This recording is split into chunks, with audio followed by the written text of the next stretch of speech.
Wie hat sich eigentlich die Polizei in Rockport verändert nach dem ganzen Vorfall aus Need for Speed Most Wanted? Denn wir wissen, gegen Ende von Most Wanted ist Cross All Out gegangen und hat sämtliche Polizeieinheiten hinter dem Fahrer hergejagt. Trotzdem ist er entkommen. Und natürlich wird die Regierung von Rockport irgendwelche Schritte eingeleitet haben, denn Street Racing war schon immer ein Problem, aber das hat ja solche Ausmaße angenommen, dass sie da wahrscheinlich auch etwas ändern mussten. Und die Frage habe ich mir halt öfters in letzter Zeit gestellt und deswegen habe ich das Spiel mal wieder verändert. Das seht ihr aber auch nachher, da werde ich euch mal zeigen, was ich gemacht habe. Und ich habe auch vor, mal zu versuchen, Need for Speed Most Wanted, ganz normal, ohne Unlock All, nur mit mehr Geld, damit ich meine Autos optisch zumindest ein bisschen schon mal tunen kann, nochmal durchzuspielen, ob es überhaupt möglich ist, Need for Speed zu schaffen, wenn die Polizei von Rockport schon viel aggressiver von Anfang an gegen illegale Street Racer vorgeht. Das Ding ist halt, Rockport ist ja auch quasi eine relativ gut gesicherte Stadt, wenn man das mal aus militärischer Sicht, ich weiß, das klingt jetzt ein bisschen krass, so, aber wenn man es aus der Sicht sieht. Rockport ist halt von Bergen umgeben, die Canyons, die wir kennen. Hinter diesen Canyons kommt dann schon Palmont. Und ja, du hast da zwei Flüsse, die zum Beispiel den Rockport Hauptstadtteil abtrennen. Und wie gesagt, die ganzen Gebirge drumherum. Es gibt also auch gar nicht viele Zufahrten zu Rockport, weshalb es in Rockport wahrscheinlich auch diesen Shutdown-Plan gab. Die könnten theoretisch die ganze Stadt abriegeln, sodass nichts mehr rein oder rauskommt, ohne größere Probleme. Zumindest was natürlich halt Street Racer angeht, denn ja, mit einem Auto kannst du nicht mal eben über einen Berg fahren, so, ne? Und wir haben halt nur diese eine Ausfahrt gehabt in Most Wanted, aber würde man jetzt realistisch sehen, gäbe es wahrscheinlich noch hier und da eine andere Ausfahrt und Tunnel oder so. Ansonsten hat man eigentlich nur den Weg übers Meer, ne? Wir haben ja da diese riesige Küstenlinie in Rockport. Und ja, das ist eigentlich eine ganz interessante Sache. Da hatte ich mir überlegt, ob wir im Laufe der Blacklist-Story, ne? Wir haben ja hier die Blacklist-Story laufen, ob ich da vielleicht auch mal so eine Story über die Stadt selbst mache, wie sie entstanden ist oder ne, wie die Regierung da so arbeitet, wie sich die Polizei da genau verhält und was sie für Pläne haben in einem Ernstfall, ne? Falls vielleicht zum Beispiel nochmal sowas passiert, dass sich das illegale Street Racing da so in eine Richtung entwickelt, wie damals halt in Most Wanted und dass solche Ausmaße annimmt. Wie könnte die Polizei reagieren? Also da müsste man mal überlegen. Könnt ihr ja gerne mal eure Gedanken zu in die Kommentare schreiben. Wie glaubt ihr, würde so eine Stadt wie Rockport heutzutage reagieren, wenn es da wieder zu so massiven Verstößen im Straßenverkehr kommt durch illegales Street Racing und so weiter. Aber ja, wie gesagt, wir beschäftigen uns heute mal damit, wie könnte die Polizei ausgesehen haben nach dem Most Wanted Vorfall. Und da schauen wir direkt mal rein, was ich gemacht habe. Und gleich gibt es dann halt nochmal, oder ich binde einfach mal Vorschaubilder mit ein. Und da machen wir jetzt nicht extra Gameplay. Auf jeden Fall, ich muss mal eben die Textdatei öffnen, Moment. So, jetzt sind wir hier mal in meinem Mod-Ordner. So sieht das Ganze hier aus, für die, die sich dafür auch interessieren. Und wir brauchen jetzt für diese ganzen Einstellungen die Limit Adjuster Mod. Da gehen wir in die Konfiguration und da kriegen wir direkt eine Augenverätzung durch diesen Widescreen. Hier haben wir ganz viele Einstellungen. Hier kann ich zum Beispiel einstellen, wie viel Verkehr spawnt und so weiter. Oder wie viel Polizei mich verfolgen kann, aber wir interessieren uns heute für die Polizeieinstellung an sich und hier haben wir sie.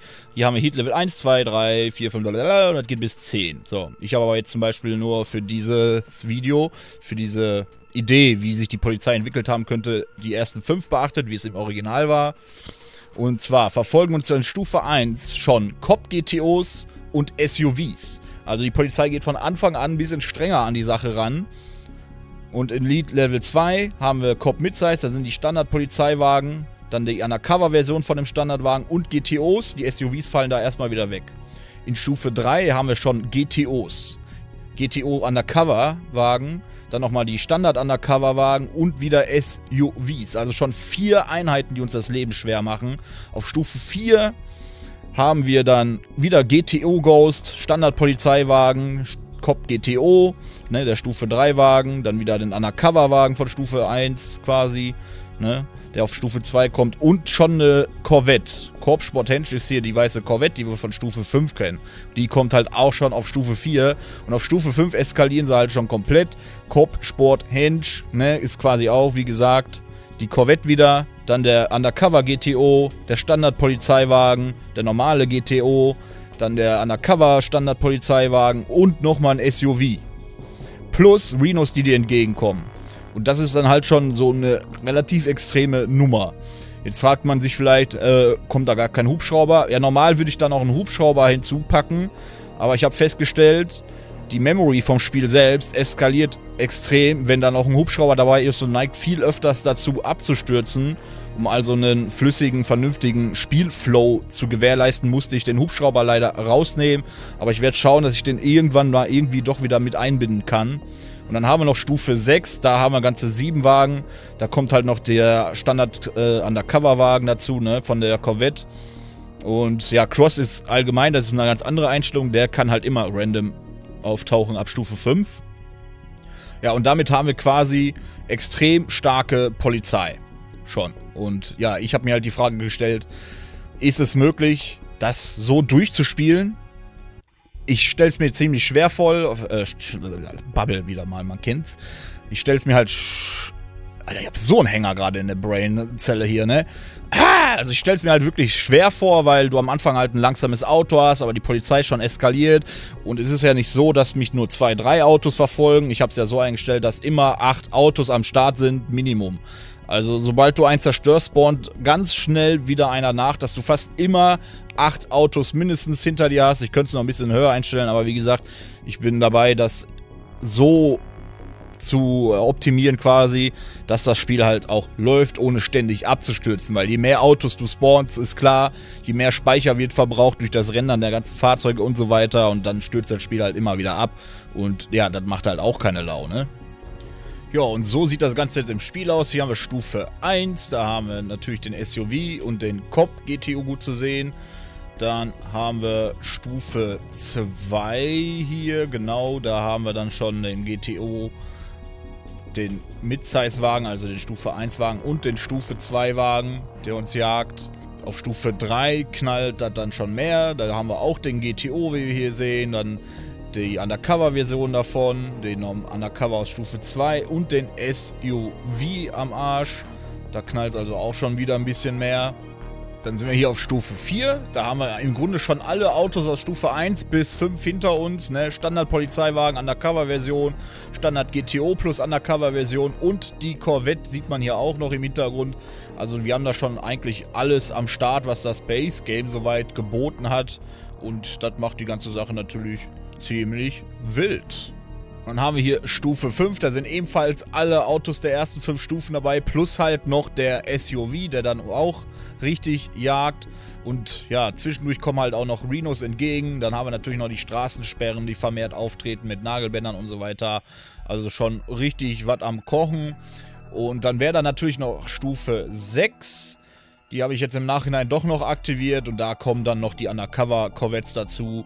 Ja, und dann geht's halt richtig los, ne? Plus natürlich Stufe 5, 6 und 7, 5 und 6 können halt auch den Cross noch spawnen, ne? Wenn man Pech hat, hat man den also auch noch hinten dran, der dann natürlich nochmal extra Anweisungen gibt und die Polizei versucht dich dann halt noch mit anderen Tricks zu stoppen. Ja, und das wär's dann soweit, was die Polizei angeht. Und ja, ich werde das Ganze im Livestream dann versuchen, mal so durchzuspielen mit diesen Schwierigkeitseinstellungen. Dazu kommt noch, dass ich mehr Racer angemacht habe, sprich, dass ich jedes Mal gegen 7 Gegner fahren muss, anstatt nur gegen 3. Und dann gucken wir mal, wie weit wir da kommen. Ich werde da vielleicht dann so ein kleines, ja, kein Best-of direkt, aber ich werde euch natürlich mitteilen, wie das gelaufen ist, ein paar Szenen und so weiter.